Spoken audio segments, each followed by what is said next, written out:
شخص امام جعفر صادق علیہ السلام کی خدمت میں، امام کی خدمت میں آتا ہے کہ مولا فلانی جگہ کا رہنے والا ہوں، وہاں پہ جو گورنر ہے، والی ہے، وہ آپ کا چاہنے والا ہے، میرا کام اس سال اتنا نہیں چلا، میری جو کام تھا، جو بھی کاروبار تھا، کچھ جو بھی تھا وہ نہیں چلا، تو لیکن کیونکہ جو مالیات ہے، ٹیکس ہے، وہ لکھی ہوئی ہے، تو وہ آپ کا چاہنے والا ہے، اگر آپ ایک لیٹر لکھ دیں گے، نامہ لکھ دیں گے، خط لکھ دیں گے، تو ہو سکتا ہے مجھے کوئی ڈسکاؤنٹ دے۔ امام نے کہا لکھ۔ امام نے کیا لکھا؟ امام نے کہا یہ جو ہے یہ شخص فلاں فلاں، اس کو خوشحال کر دو۔ امام نے اتنا سا لکھا۔ گیا یہ لے کے ایواز کا جان رہنے والا تھا، پہنچا، جب اس شخص کو پتا چلا کہ امام کا لیٹر آیا ہے تو ننگے پاؤں دوڑتا ہوا آیا، خط کو لیا، چوما، اس شخص کی پیشانی چومی جو خط لے کے آیا تھا، اندر بٹھایا، خط کھولا، دیکھا کیا لکھا ہے کہ اس کو خوشحال کر۔ امام نے پوچھا کہ کیا کام ہے تمہارا؟ کہا کہ میرا یہ مسئلہ ہے، کام نہیں۔ اس نے اسی وقت جو بھی اس زمانے میں دفتر، کتاب،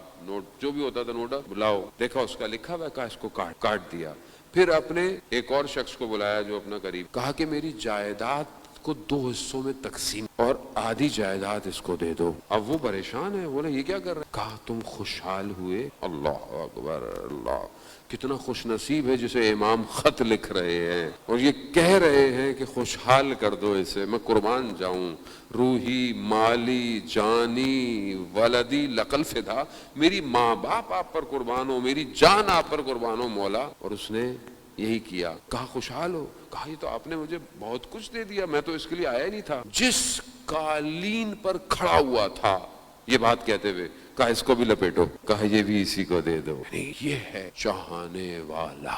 وہ پھر شخص دوبارہ آئے، کسی وقت میں پہنچا تو امام سے کہا کہ، تو امام نے کہا کہ ہاں اس نے تمہیں بھی خوشحال کیا، اس نے ہمیں بھی خوشحال کیا۔ عزیزان محترم، ہم اپنی زندگی میں امام کے چاہنے والے کو کتنا خوشحال کرتے ہیں۔ ظاہر ہے سب امام کے ماننے والے ہیں نا، جاننے والے ہیں۔ اب ضروری تو نہیں ہے کہ آپ کو باقاعدہ نامہ آئے، لیٹر آئے۔ اگر کوئی آپ سے اپنی پریشانی کا اظہار کرتا ہے، کوئی مشکل بتان کا ہے، تو آپ کتنا امام کو خوشحال کرتے ہیں۔ نہیں، مفکر، دانشور اور بزرگ قسم کی شخصیت کہنے لگے کہ میں اپنے استاد کے ساتھ، مرشد کے ساتھ اترا رکشے سے، یقیناً ہمارے ہی علاقے کے ہوں گے، جب رکشے سے اترے تو کہا میں نے اس سے پوچھا کتنے پیسے؟ اس نے کہا کہ 3 روپے کچھ پیسے، کافی پرانی بات۔ تو کہا میں نے اس کو 4 روپے دے۔ کہا میں اندر آیا تو مجھے مرشد نے پوچھا کہ کتنے پیسے دیے اس کو؟ کہا کہ کچھ 3 روپے کچھ 80 پیسے بنتے تھے، میں نے 4 دے دی۔ کہا 5 ہی دے دیتے پورے؟ میں سوچ پھر بھی زیادہ دیے۔ کہا دیتے رہو گے تو دیتا رہے گا۔ یا اللہم صلی علی محمد۔ اور ویسے بھی جو ہم دے رہے ہوتے ہیں کون سا اپنی جیب سے دے رہے ہیں، اسی کا دیا ہوا ہے، لیکن ہم ایسے ہو جاتے ہیں جیسے ہمارا ہے۔ ایسی خدا جو آپ کو دے رہا ہے اس میں بہت لوگوں کا حصہ ہوتا ہے، آپ کی فیملی، آپ کے دوست، سب کا حصہ ہے۔ کبھی تکبر نہ کیجیے گا کہ خدا نے مجھے دے دیا تو میں بس اپنے لیے نہیں۔ عزیزان محترم، ویسے بھی حدیث ہے، حضرت محمد مصطفیٰ صلی اللہ علیہ وسلم صلی اللہ اللہ کی راہ میں دیتے ہو وہ باقی ہے، اور جو تم خود اپنے پاس رکھتے ہو وہ فنا۔ اب ہم کتنا دے رہے ہیں؟ میں یہ نہیں کہہ رہا سب دے دیے گا، اپنے لیے چھوڑیے گا کچھ نہیں، ایک عدالت کے ساتھ، ایک بیلنس کے ساتھ، لیکن کتنا میرا مال جو کہ خدا نے مجھے دیا ہے ڈسٹریبیوٹ کرتا ہوں، یہ بہت ضروری ہے۔ معاشرہ اسی سے تشکیل ہوتا ہے، سوسائٹی اسی سے بنتی ہے، پرابلم اسی سے سولو ہوتی ہیں، اور جو ہم دے رہے ہیں کو کسی پر کوئی وہ نہیں کر رہے۔ مطلب جیسے کبھی کبھی دل میں خیال آ جاتا ہے انسان کے، تو انسان ہے، ظاہر ہے ضعیف ہے، کمزور ہے، ہم بھی ایسے ہی ہیں۔ کبھی خیال آتا ہے اتنے پیسے فلانے کو دیتے ہیں ہر مہینے، ابھی یہ بچا لیتا میں، فوراً مائنڈ میں کیلکولیٹر شروع ہو جاتا ہے نا، اتنے ملٹی پلائی بائی 12 تو اتنے پیسے تو سال میں ہوتے۔ ادھر سے آواز آتی ہے کون سی ملٹی پلائی کر رہے ہو، یہ جو دیا تھا یہ ہے ہی اسی کا، تمہارا ہے ہی نہیں ہے، تو تم کس چیز کو ملٹی پلائی کر رہے ہو؟ بات یہ ہے کہ اس بات کو سمجھنا بہت ضروری ہے۔ ہم جب چاہتے ہیں کہ ایک ایسی سوسائٹی بنے گی، ایک ایسی کمیونٹی ڈیولپ ہوگی کہ جو آخری زمانے میں ہوگی، جہاں پر ایک عورت اپنے سر پر اگر زیور، اگر جیولری، اگر سونا لے کے بھی جا رہی ہوگی نا، تو کوئی اس کو لالچ کی نگاہ سے نہیں دیکھے گا۔ یہ ہے نا آخری زمانے میں ایسا ہوگا، تو یہ کب ہوگا؟ کب ہوگا؟ کیا آج ہم نے اس کی پریکٹس شروع؟ بھائی کے پاس کچھ زیادہ آ جائے تو ہمیں پریشانی ہو جاتی ہے، دوست کے پاس کچھ زیادہ آ جائے ہمیں پریشانی ہو جاتی ہے، سامنے سے گاڑی گزر گئی، کیوں دل دنیا کی طرف کھینچا چلا جاتا؟ کیوں نہیں کہتے اللہ نے جسے جس کو دیا بسم اللہ؟ کیونکہ ہم ابھی تک اس وادی میں داخل نہیں، ہمیں اس وادی میں داخل داخل ہونا ہے عزیزان محترم. اسی کے لیے پروردگار نے اپنے انبیاؤں کو اور اپنے اولیاءوں کہ ہمیں اس دنیا کے بھنور سے کھینچے باہر کھینچے.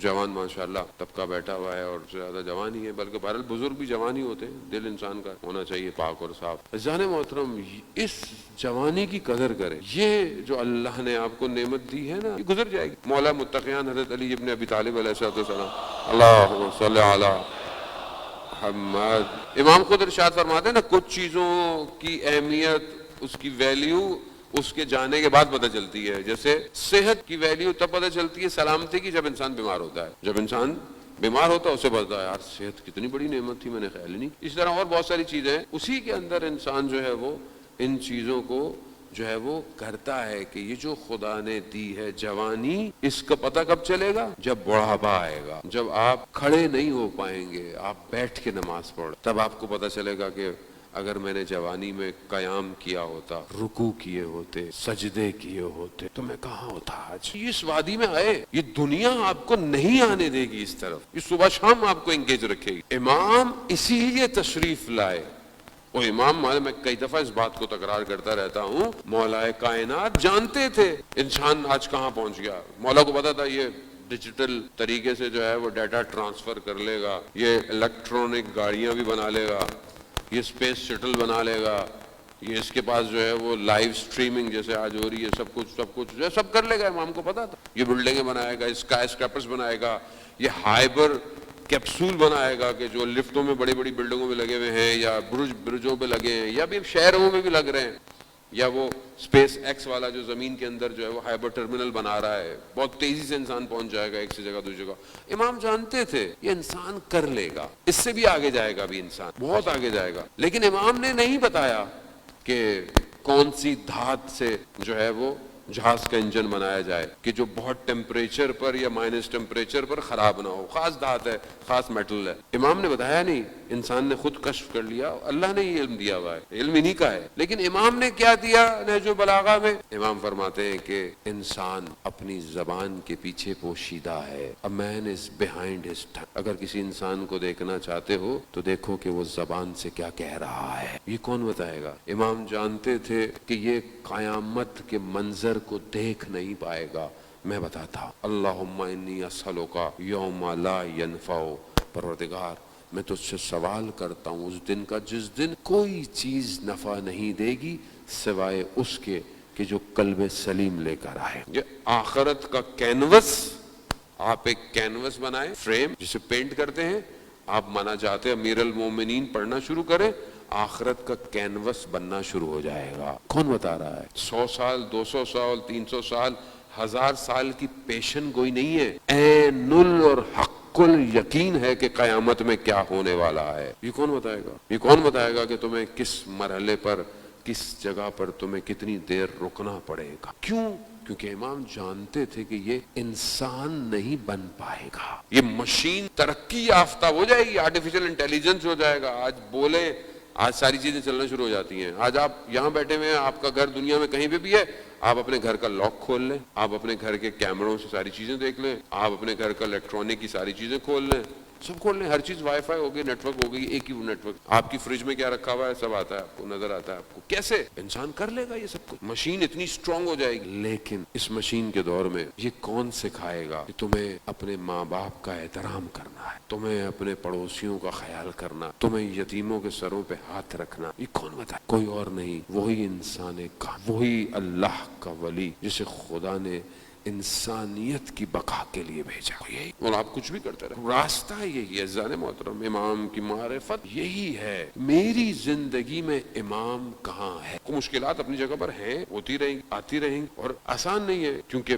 جب بھی اقرار کیا گیا، مشکلات کی طرف جتنا رتبہ، جتنا درجہ بڑھتا چلا جائے گا، مشکلات بڑھتی چلی جائیں گی. اور اس مشکلات میں، اس راستے میں غلطی کا امکان بالکل نہیں ہے. جہاں ذرا سی غلطی ہوئی بہت دور چلے جاؤ. یعنی اتنا یہ معاملہ حساس اور سینسٹیو ہے کہ یہاں حضرت آدم سے ترک اولا ہوا، معصوم ہے, نبی ہے, غلطی نہیں کر سکتے, لیکن ترک اولا ہوا کہ بھئی یہاں اس درخت کے پاس نہیں جانا, چلے گئے. 200 سال گریا کیا ہے انہوں نے, حضرت آدم نے 200 سال گریا کیا, اور پھر ان ناموں کا واسطہ دیا جن ناموں کے صدقے میں یہ سب ختم. یہ راستہ اتنا سنگین ہے, یہاں دور تھا, ذرا بھی گنجائش نہیں ہے, یہاں راستہ ایسا ہے, غرب و غبار کیا جائے گا, اور یہ امتحان بڑھتا چلا گیا, بڑھتا. کیوں انبیاءوں کے آس پاس تھوڑے سے لوگ تھے, کیوں امتحان؟ حضرت نوح, میں پہلے بھی کہیں بیان کر چکا ہوں یقیناً, حضرت نوح کے آس پاس تھوڑے سے لوگ, 950 سال تبلیغ کی, 950 سال. یا ہم 2-4 اشرے پڑھتے ہیں اور پھر ہمیں دیکھتے ہیں پبلک کو کچھ ہو ہی نہیں رہا, ویسی کی ویسی ہے, ہر دفعہ کچھ کہو پھر وہی کا وہی, تو ہم کہتے ہیں بھائی چھوڑو کہیں اور ہی چلتے ہیں, کسی اور ملک ہی چلتے ہیں. وہاں نبی 950 سال لہو لوہان کر دیتے تھے تبلیغ کے لیے. کچھ جمع ہوئے, کہا پروردگار بھیج عذاب ان پہ, ختم ہو یہ بچے. کہا کیا ٹائم دیا؟ کھجور کے بیج دیے, درخت کھجور کھاؤ, بیج لگاؤ, جب یہ درخت بنے, جب یہ پھل دیں, پھر ہم عذاب بھیجیں. 18 سال لگ گئے درخت لگنے میں, پھل نکلنے میں. کہا یہ بھی پھل کھاؤ, اس کے بیج بھی بو, دوبارہ درخت بنے, پھر جب یہ پھل دیں گے, پھر اس طرح کرتے کرتے 4-5 دفعہ وہ جو قریب بھی آئے تھے نا حضرت نوح کے, وہ بھی دور چلے گئے. کیوں؟ کہا چیک کیا جائے گا صبر کرنے والا کو. خوب امتحان. آج ہم ذرا سے گھبرا جاتے ہیں, اتنی مشکلات ہیں, مولا کیوں نہیں آ رہے؟ چیک کیا جائے, کیسے آئے چیک کریں گے نا, ایسے تو نہیں آئے. ٹیسٹ لیں گے, ٹیسٹ ہے, ہم ٹیسٹ فیز میں, ٹیسٹ لیا جا رہا ہے. اب لوگ لڑکھنا شروع ہوتے جا رہے ہیں. روایات ہے آخری دور میں اتنا اٹالا اور پٹخا جائے گا جیسے چھانی جاتی ہے نا, جو خالص ہوگا نا بس وہی بچے گا, بس وہی بچے گا.